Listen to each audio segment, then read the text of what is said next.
Three, two, one, here we go. Rainman's Take podcast. Observations on the world we live in. My take on current events and other topics of interest. Also, interviews with some really cool people. So let's get the conversation going.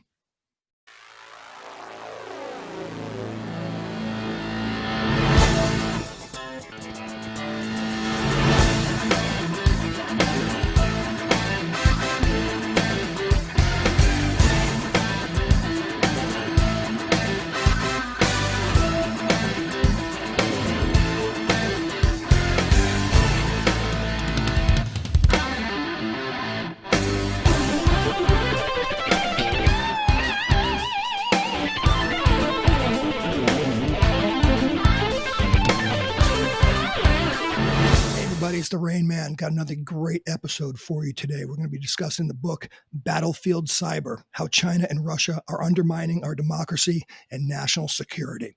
But before we get into that, if you are part of the Rain Man's Take community, thank you very much. I really appreciate you guys watching and your support. If you're new to the program, welcome. I know you're going to love the content. So if you could watch this video to the end of the video, that helps me with the YouTube algorithm. It helps to get the word out to more people. So thank you very much for being part of Rain Man's Take. And here we go. So the book, Battlefield Cyber, and I'm talking today with the authors, McLaughlin and Bill Holstein.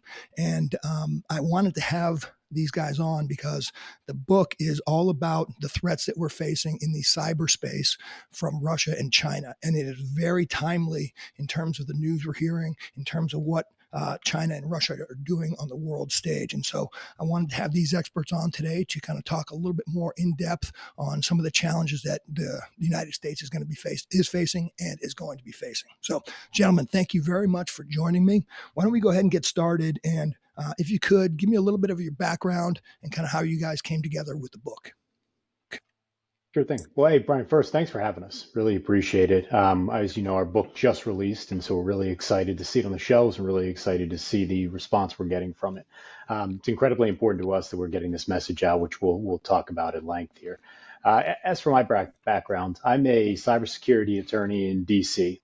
Prior to figuring out what I wanted to be when I grew up, I spent 13 years as an active duty naval intelligence officer where I did counterintelligence and human intelligence all over the world. The last 5.5 years, I was at U.S. Cyber Command, where I was the senior counterintelligence advisor to General Nakasone, and I was the chief of counterintelligence and human intelligence for the Cyber National Mission Force, doing all the interagency coordination and overseeing all counterintelligence support to our global cyberspace operations. So I've really seen firsthand what Russia and China are doing in cyberspace and out of cyberspace to target our digital infrastructure.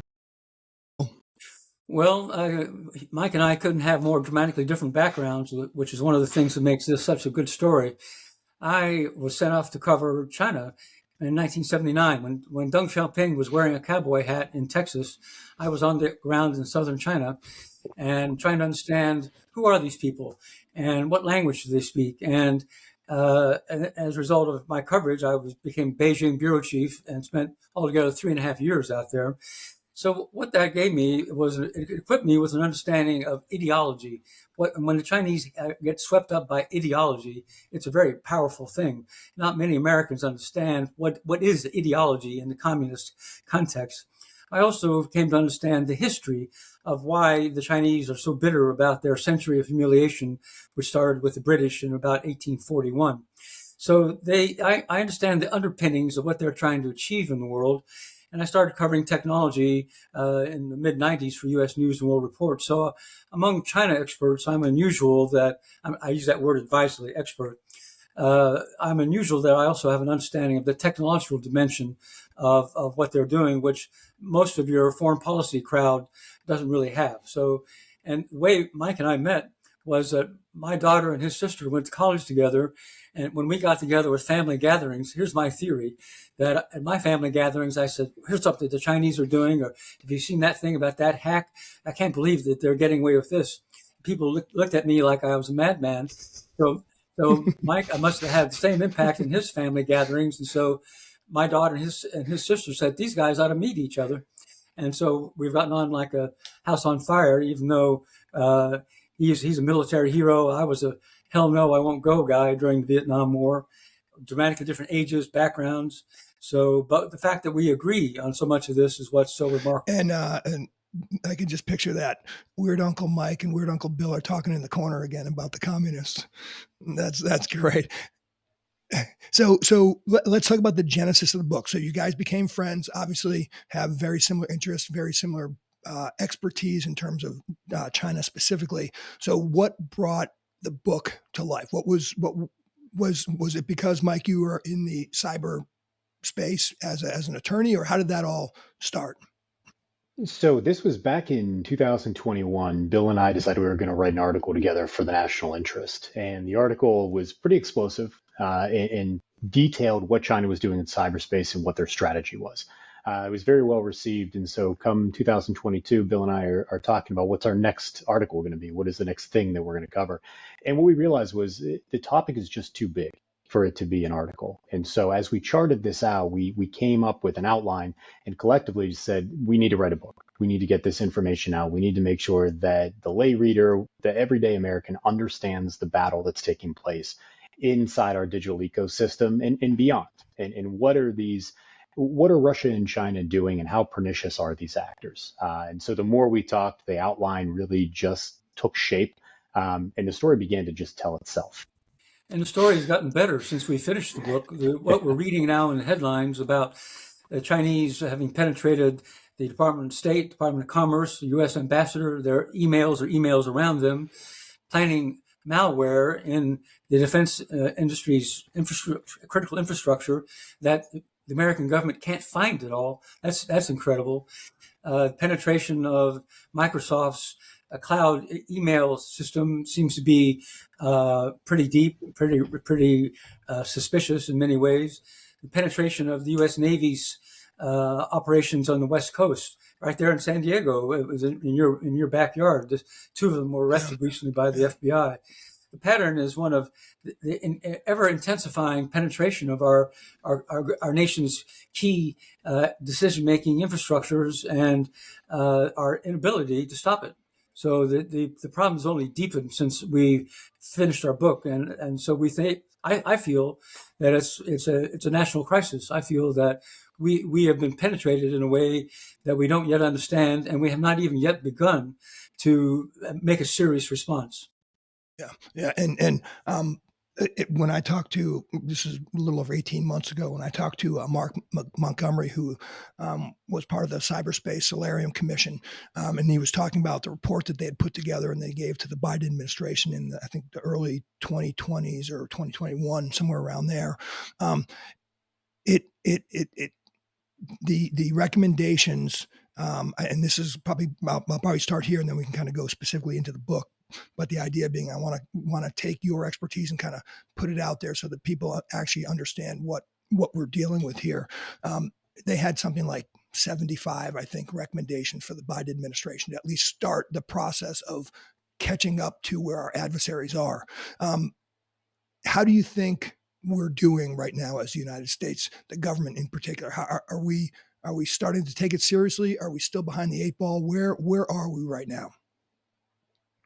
I think we're starting to take it seriously. I think we're seeing when you had the SolarWinds incident where you had Log4j, which was a major issue, which we can go into detail with if you'd like. You've got all of the different ransomware attacks, particularly Colonial Pipeline, the one that's actually targeting critical infrastructure. But then you also have everyday Americans who are feeling it because there's business email compromise, there's wire fraud, there's all the criminal activity. Mount that on top of what we saw in 2016 with the malign influence starting the elections, what we're seeing with the Chinese and TikTok and other applications that are coming forward. It's much more in your face now. And so the fact that we're hearing it on the floors of Congress, the fact that we're having these discussions amongst just the population, I think puts us light years ahead of where we were just even in 2020 and in 2018.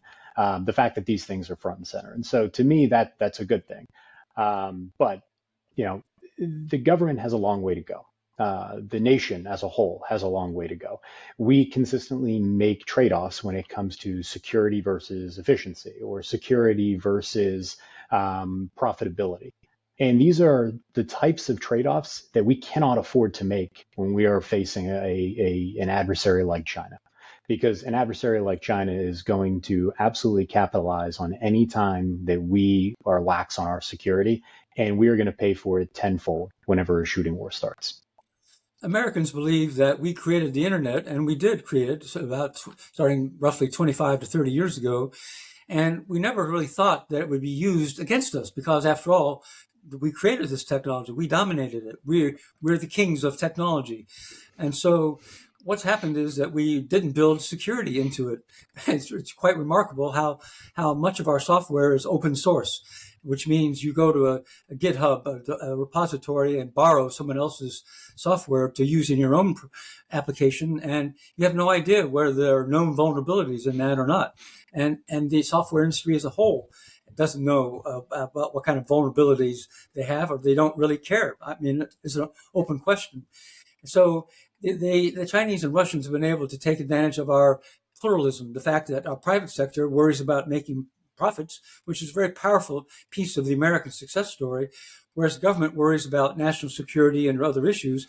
And we've not been able to find a way for government and the corporate sector to unite and to work together on securing the government. The government's own systems are insecure because they're civilian owned and operated. So we have a whole lot to do. The U.S. government is not properly organized.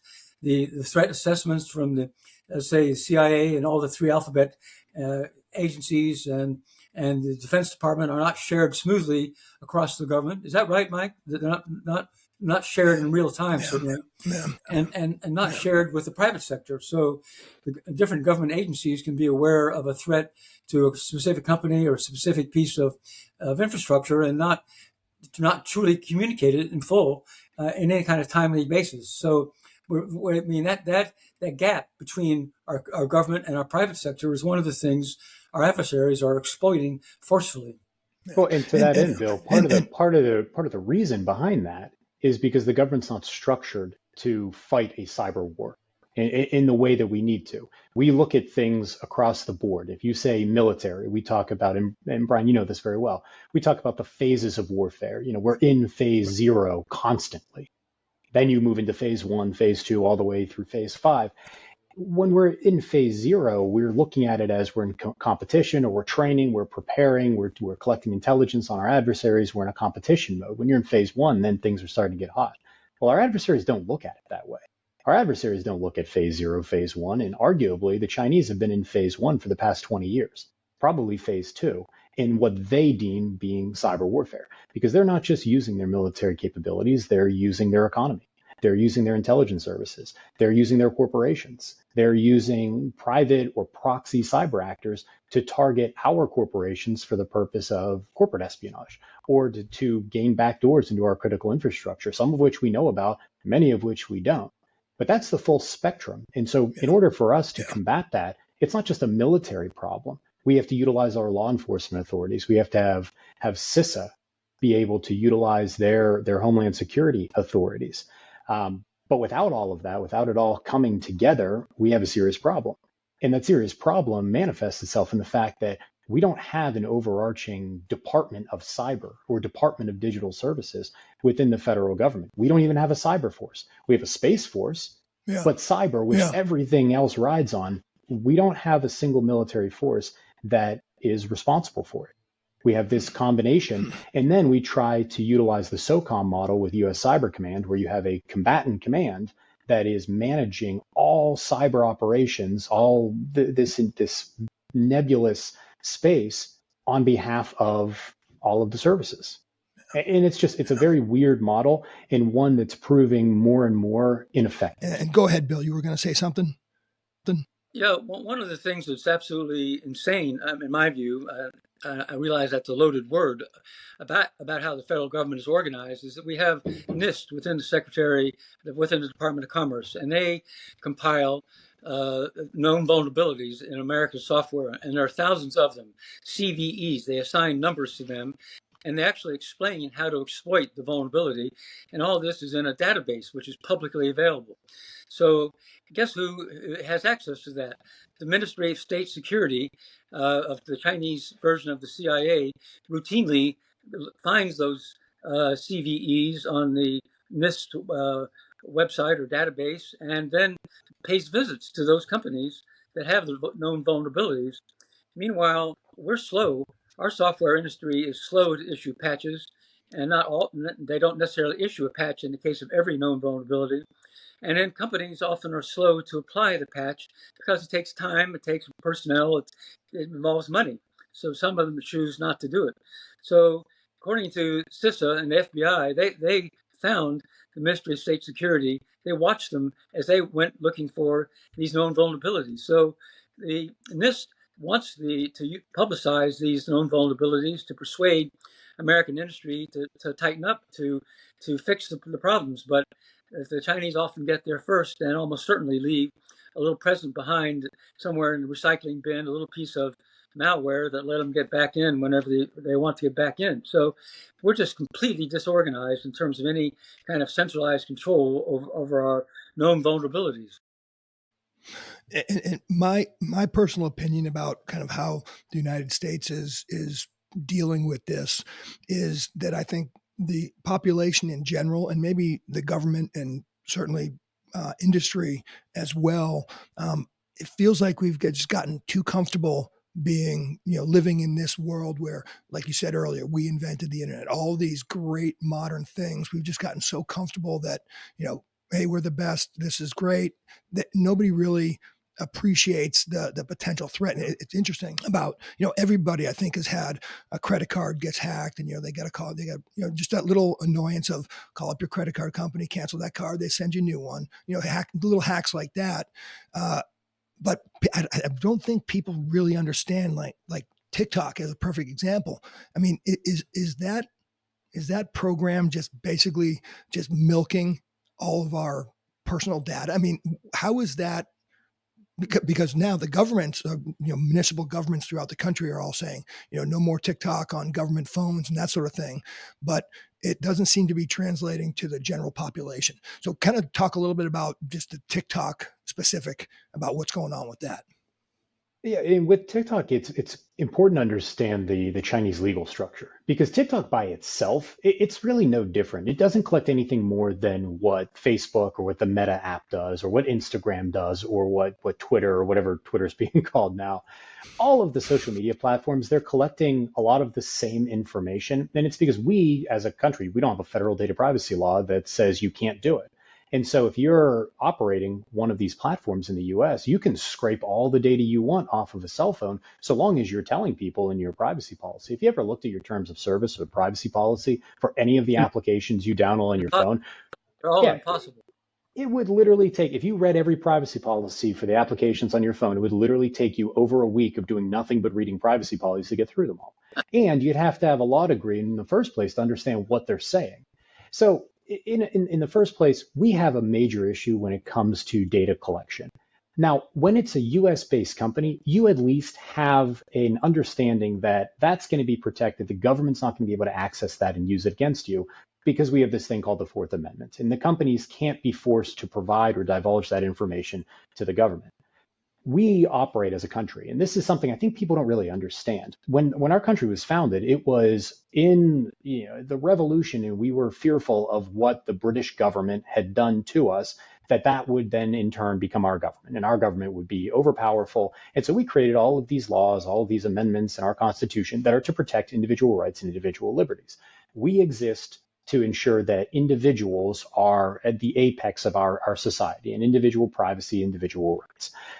The Chinese government, the Chinese Communist Party is what is important in China.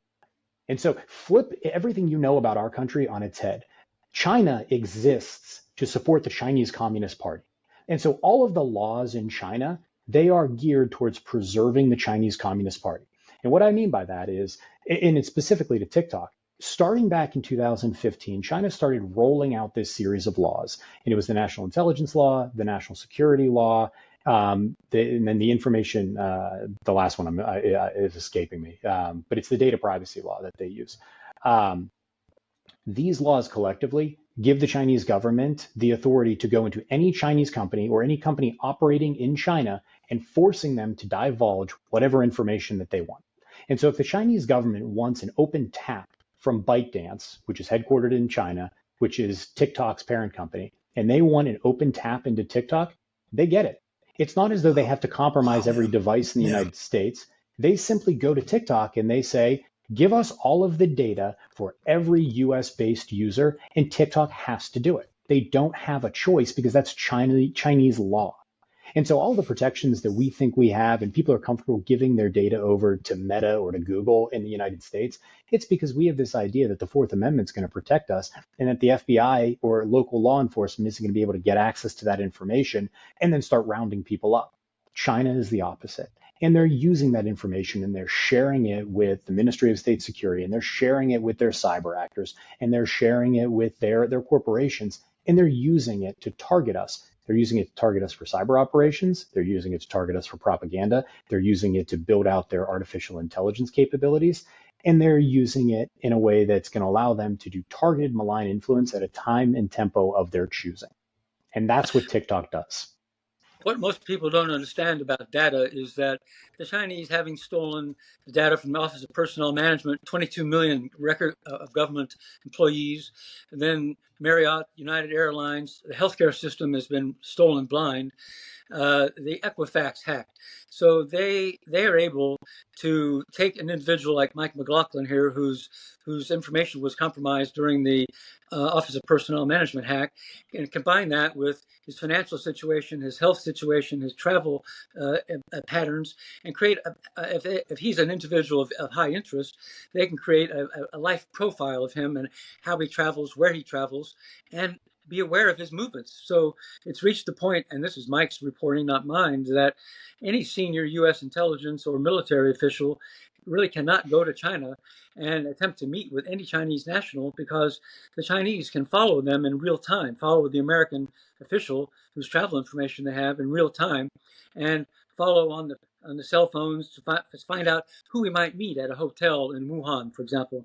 So they have been able to use their advantage in data to obtain real intelligence about how our systems work, how our institutions work, and it's not balanced. I don't believe. I believe there's a severe imbalance in what we understand about their internal mechanisms as opposed to what they understand about ours.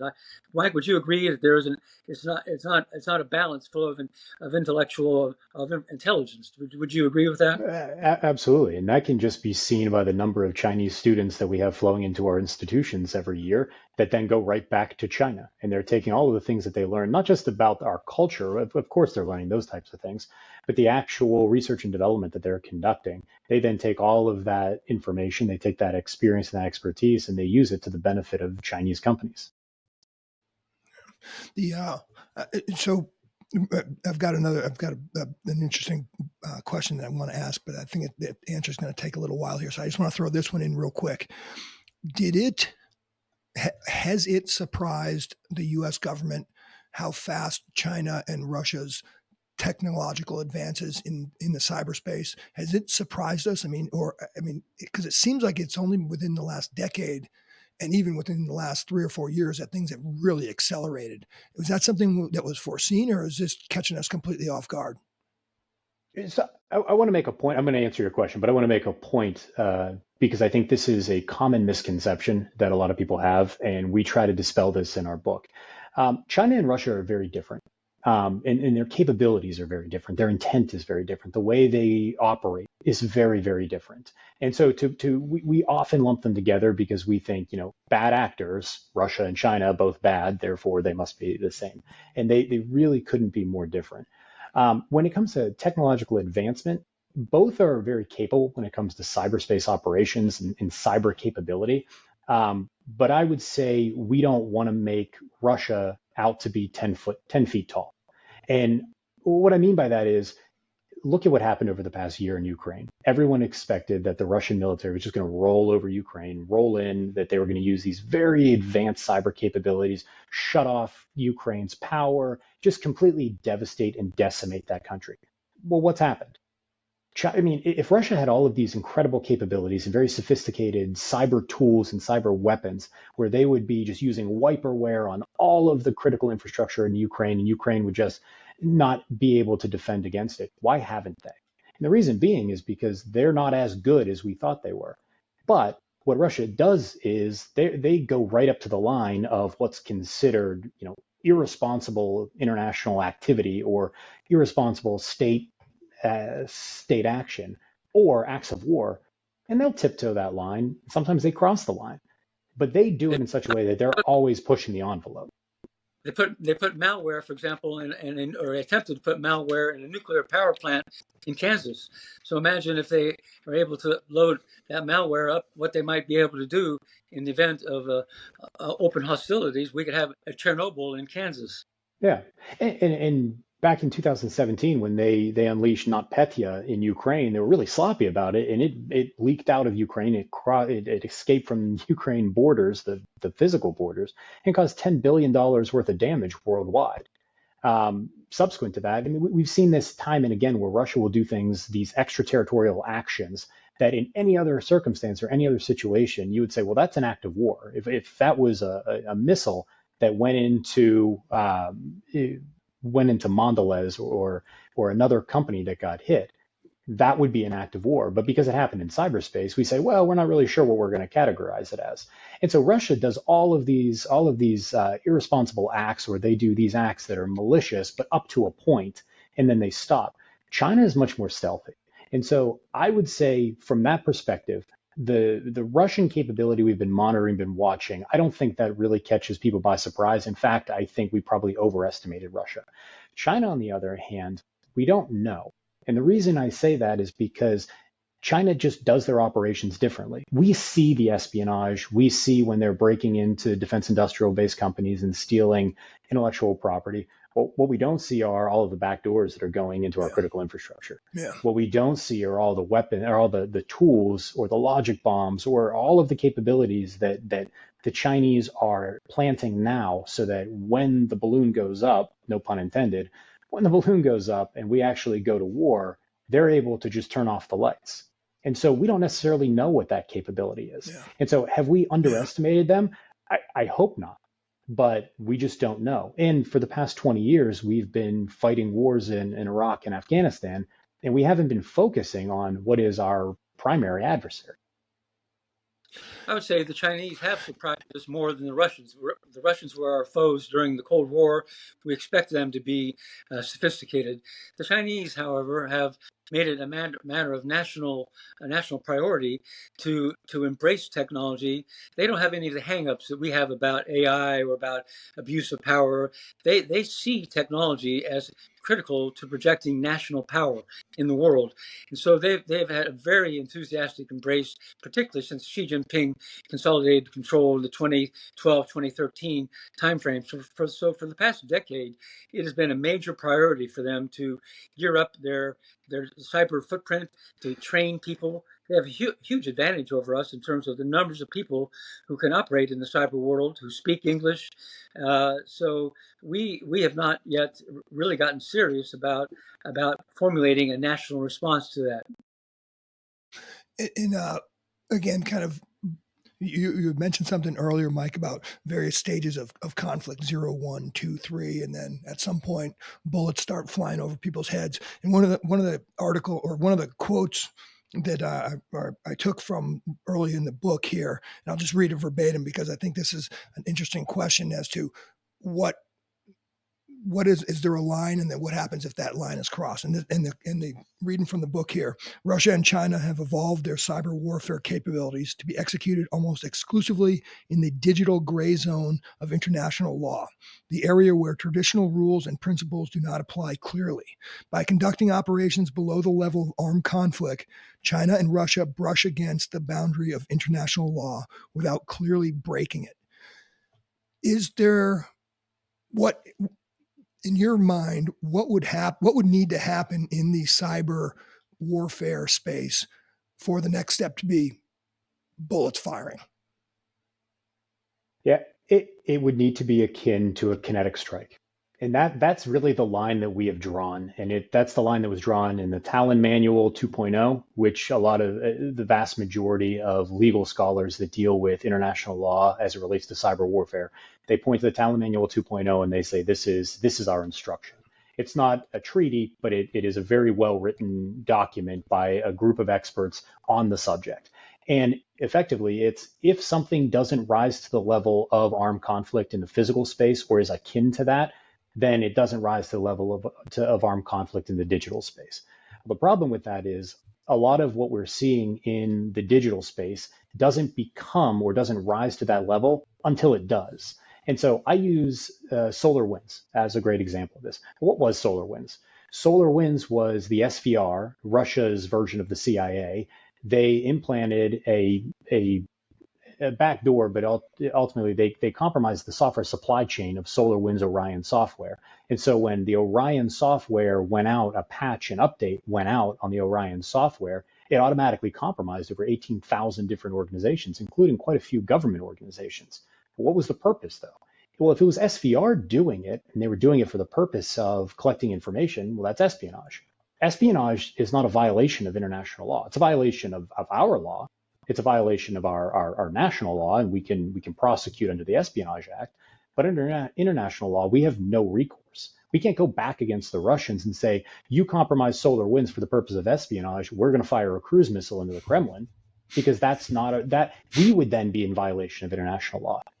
But what happens if the Russians then use that access that they gained from compromising SolarWinds, from compromising the Orion software, and they use it to turn off the power, or they use it to compromise a water source, or they use it in such a way that actually causes physical harm and death? It's not until they actually flip the switch that that's an act of war.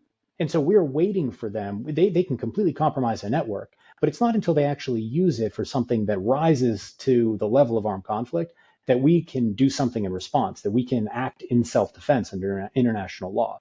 And this model is incredibly difficult for us to navigate because we don't view warfare in that same way. We don't conduct operations in that same way, operating in that gray zone the way the Russians and the Chinese do. And so our argument in the book is that we need to start looking at international law as it relates to not just cyber warfare, but irresponsible state activity. We need to look at it more in the aggregate. And we need to say the Russians, over the span of, pick a time frame, but over the span of 3 years, they conducted NotPetya. They tried to kill Skripal in Salisbury, England. They compromised or undermined the US elections. They hacked into the DNC. They pitted Americans against each other using malign influence in the St. Petersburg troll farm. They invaded Ukraine. At what point are we going to say, well, each one of these, well, with the exception of Ukraine, each one of these is not enough to rise to the level of armed conflict, and so we can't do anything other than sanction them? But what if we look at all of them together? If we look at all of them together, does that then qualify? And under international law, there is a theory that has been put forth, and it's never been successfully argued in front of the International Criminal Court. But the theory is called Nadelstichtaktik, which means needle prick theory. And it's while an individual act may not rise to the level of armed conflict, when taken in the aggregate, if all of these different acts constitute something that would be an act of war, you are then able to respond in self-defense. We just haven't gotten to that point yet, and we haven't adopted this theory to keep the Russians at bay. And that's why we are where we are. And that's why they continue to take these irresponsible actions that they take. And so where, in your view, critical vulnerabilities are our critical infrastructure and our defense industrial base? Are those where you see our real vulnerabilities, or are there other things that we need to be worried about? Critical infrastructure, I would say, is the one that we need to focus on most when it comes to national security. Critical infrastructure, you're talking 17 different sectors now, including the defense industrial base, including water, including healthcare, including the financial sector, and there's a whole slew of them. If we want to protect those very critical sectors, we need to apply resources. We need to do better public-private partnership. But that's where our national security interests really do lie, because if a threat actor or if a nation state is going to target us and they're going to cause a significant amount of damage, it's going to be in one of those critical sectors. But that's not the only problem. And we talked a little bit about data earlier. I don't think we put enough emphasis on the importance of data. And so in the next war is whether it's 2 years from now or whether it's 10 years from now or whether it's 50 years from now, we are absolutely we are underemphasizing the importance of data.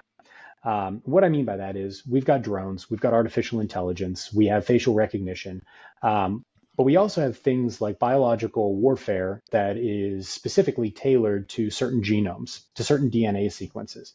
Well, every time that we have somebody that goes on 23andMe and trying to determine who their stepbrother 13 times removed is, Yeah. they're turning that data, they're turning their DNA over to a company. Well, what's the company doing with that data? And is it ending up in the hands of the Chinese government? Because if it is, the Chinese government can then take that huge database of DNA and create biological weapons that are specifically tailored to target different ethnic groups within the United States alone. And they can do it, and then they can apply artificial intelligence to that to make it so that it is almost pinpoint accurate for specific individuals. But that's the world that we're moving towards. And it's not just artificial intelligence. It's not just facial recognition.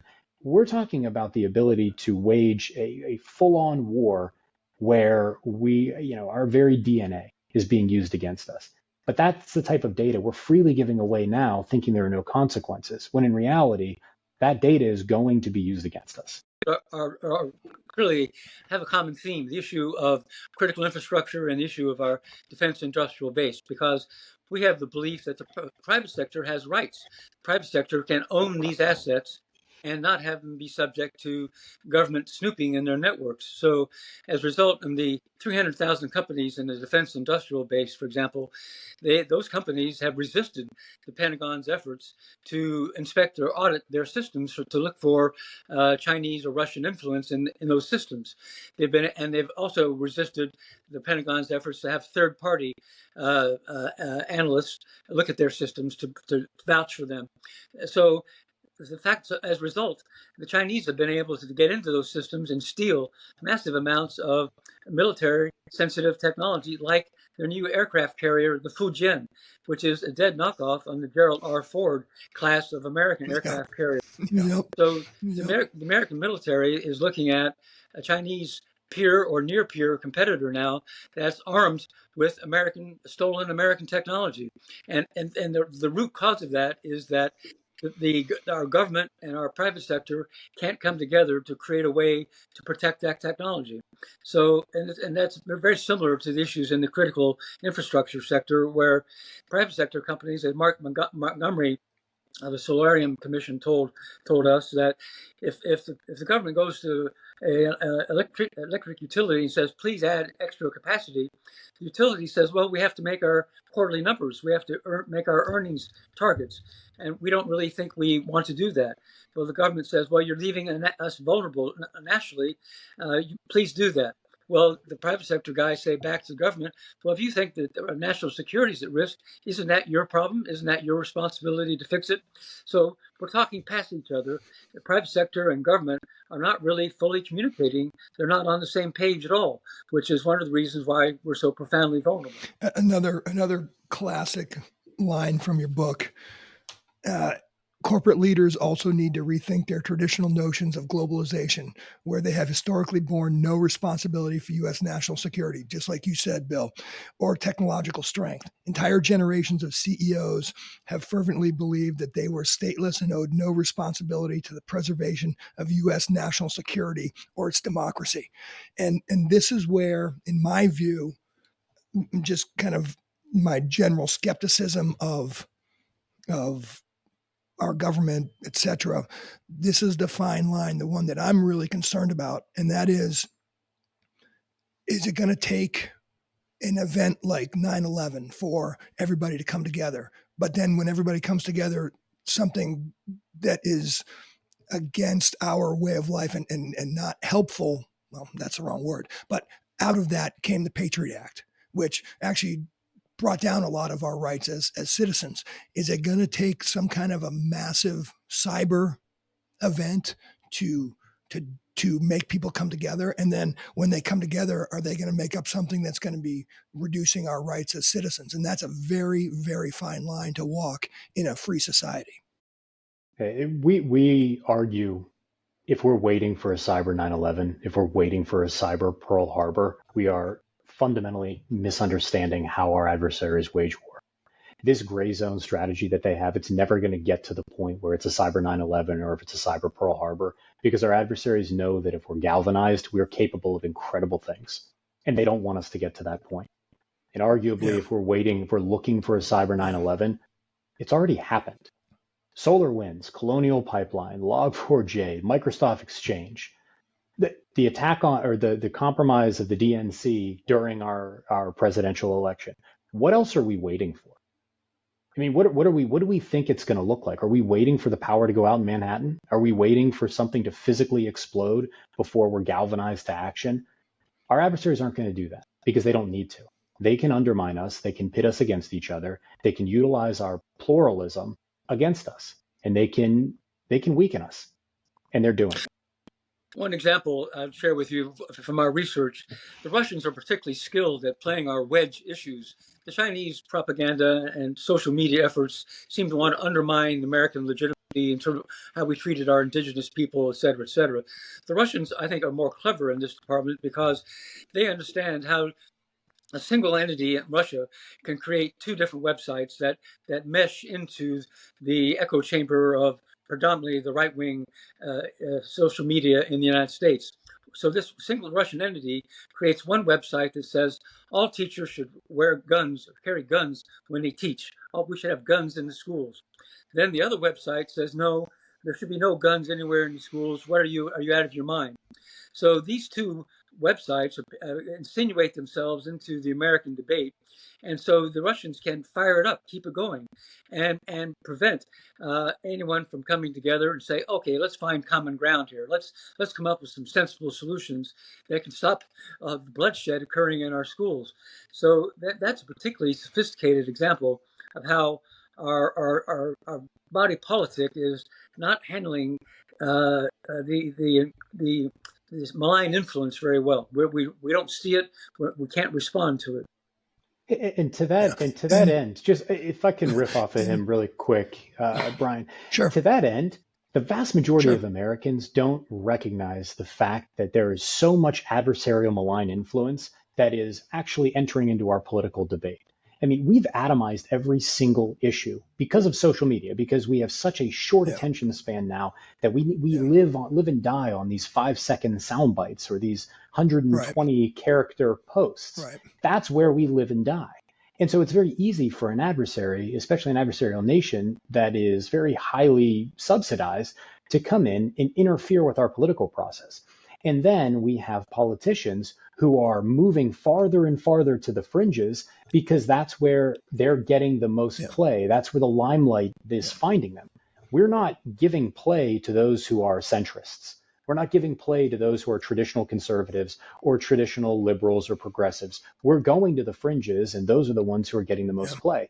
Our adversaries know this. And so they are kicking up a lot of different subjects and forcing them into the public debate. And when they start to fall off, our adversaries re-inject them into the public debate because they want us to be divided. And the average American is looking at it and saying, I'm a Democrat, I'm a Republican. You're an American. You're an American first. And we seem to have forgotten that. With how polarized things are today, and quite frankly, in my view, the level of leadership that we have in DC right now, I can't see that changing much anytime soon, which is a shame. And talk about it. And Mike, you mentioned it briefly earlier. I believe you said it was the Sony hack where Obama got on in front of the television and said, it was cyber. I forgot the word you used. It was cyber vandalism. And to me, my frustration with the leadership that we have in DC right now is they treat the citizens like we're children, like, oh, it's cyber vandalism, as opposed to saying, okay, folks, you guys are adults. We're responsible adults. We need your help to be responsible for this. It was not vandalism. It was actually a cyber attack. And so it seems to me, not only are we polarized, but we're also dumbed down to the threat that's out there. And I think that that's a real shame. Yeah, and it comes from a lack of clear definitions and from having frank discussions about certain things. And when it comes to cyber Yeah, warfare, so few people really understand cyber operations, hacking, yeah, or just generally are digitally illiterate when it comes to a lot of things. Everybody has a phone. How many people actually know how it works? How many people know yeah, how their Wi-Fi routers actually communicate with the yeah, larger infrastructure? How many people know what the domain name system is? These types of things, this underpins our entire society, but nobody really wants to spend the time to understand how they work. They just want to assume that they're going to fire up their phone, it's going to connect to a network, they're going to be able to get on TikTok. And that's a problem. And so because that's what our society has come to be and is just accept what this is, we've lost a little bit of that digital literacy that we desperately need to regain back so that we can have these adult conversations. We need to be able to clearly define, well, what is criminal activity in cyberspace versus what is nation state activity versus what is a cyber attack, which is a very clear definition and is an act of war. The reason why President Obama didn't want to call it a cyber attack, because as soon as you say this is a cyber attack, that it means it's a military response. If you say it's cyber vandalism, then you're not attributing it to a nation state as a military activity, and then it doesn't get into the military domain, and it stays in law enforcement. We've lived yeah, through one of the most remarkable technological revolutions of the last 25 to 30 years. The yeah, the internet, the rise of mobile computing has completely changed how society is organized. Yet we have not educated our people about how to use the technology, guard themselves, what implications it has for how we function as a society. So we need to do a much better job across the board of helping people understand just how profound the technological revolution we're living through. And we're not even done yet. Here comes AI. yeah, So we yeah. need to do a better job of educating people, of drawing more people Yeah. into the technologically competent workforce. We have a lot of work to be done. But give me your elevator pitch on what the average American can do to maybe protect themselves. I mean, what are we just sitting ducks and just pawns in this game, or is there anything that the individual at the individual level, anything we can do to kind of help protect ourselves? Yeah.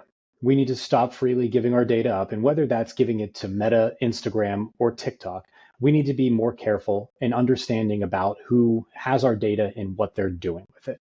That is an incredible weak spot that we have. And it's a weak spot because of the data broker ecosystem that exists, the fact that we don't have a federal data protection law, and the fact that our adversaries know this and are actively capitalizing on it. People need to take responsibility of their data. They need to not share, not overshare. They need to stop putting pictures of their kids onto Instagram. We need to tighten things down. And it's like you laugh, but I mean, that's what happens when you're putting all these pictures of your kids on Instagram and suddenly they're being Yeah, turned into deepfakes. And your kid is now going for a job, and all these different pictures we're feeding an AI. Somebody who has it out for your kid is putting a deep fake porn yeah, video of your kid when they're in college, something that they didn't do, completely destroys their reputation, all because growing yeah, up, you put their pictures on Instagram. Don't do that. But I mean, and so I would say people need to be more responsible about what they're sharing and the data that they're sharing and with whom. That's the first thing. The second thing is people really need to understand that the threats exist, the threats are real, and we're being targeted. We're being targeted by criminals, we're being targeted by nation states. It doesn't matter to the individual whether it's a nation state who's targeting them or whether it's a criminal, but you need to understand what the things to look for. And so phishing comprises 90% of all successful hacks into networks. If you know what to look for, don't click on the link. If you know what to look for, don't open the yeah, attachment. But you need to educate yourself on yeah, those types of things. You need to make sure you're looking for that and you're protecting yourself. And if you can do that on the individual level, then you're going to be protecting not just your individual accounts, but you're going to be protecting your company. You're going to be protecting your organization. You're going to be protecting the government. So individuals need to take responsibility for their data and take responsibility for security. I would say Americans need to recognize that we need to rebuild the political center to create a response to China and Russia. That and if we don't rebuild the political center, that we'll lose. We are losing as a nation in the face of these authoritarian states that don't represent our values at all. That it will destroy a lot of the things that we believe in. So there's some things are liberal about what must be done. For example, we write that we need to have more minority hires in the IT cybersecurity area, and that's not just a liberal instinct. That's we need more bodies, more intelligent, more informed bodies in our cybersecurity, and we need the digital red line to be eased. We need to be able to get more people on the internet so that they understand and they're educated about what it is. So that again is about getting more people involved in our national cyber defense. So there are many things that we can say, but I think the most important thing is that we're losing, and if we don't come together, the game is going to be over before we know it. Well, that made my day hearing that. So I guess the final question is this for both of you. Are you optimistic or pessimistic as to how we are moving into the next 2 years, 5 years? I mean, what's your take on where we're going? So I think there's a lot of very strong leadership as it relates to cybersecurity, as it relates to national security. There is a lot of weak leadership as it relates to national security. I think we need to make sure that we are putting people in the right positions for the right reasons, that they are able to make decisions that are going to put us on the best footing that we can wage an effective war against China. Make no mistake, the Chinese and the Russians as well are preparing for war against us. And if we are not prepared for it, we are going to lose. And we can't wish it away. We can't put our heads in the sand, and we can't succumb to this bureaucratic infighting or this polarization that we see every single day. We need to come together, and we need to respond in force and in kind. We're both hopeful that our book has impact on the average folks. We wrote it in a way that is accessible to the general layman. We didn't put it in the language of the cyber geeks or the cybersecurity experts. We tried to explain everything about semiconductors, about software, about cloud computing in language that the average American can understand. So I hope that many, hopefully thousands or hundreds of thousands of Americans read. And I think if they do, they'll understand that the kind of response that's necessary. So Mike and I hope that our book is part of the solution to this very troubling situation. Well, the book again is Battlefield Cyber, and how China and Russia are undermining our democracy and our national security. Mike McLaughlin and Bill Holstein. Gentlemen, I really appreciate your time. Thanks very much, and we'll see what happens. Thank you very much, Jen. All right, guys. Hey, this is the Rain Man. I'll finish like I always do. If you're in the military, police departments, fire departments, or first responders, if that's you out there, thank you very much for your service. Stay safe. This is the Rain Man. Thanks for watching. Thanks for watching Rain Man's Take, observations on the world we live in. If you like the content, don't forget to hit the subscribe button below. You can also follow Rain Man's Take on Instagram at Rain Man's Take. Also, check out our website at www.rainmanstakepodcast.com and send your comments to rainmanstake@gmail.com. Keep an eye out for future podcasts, which will be coming out every Thursday at 5 p.m. West Coast time.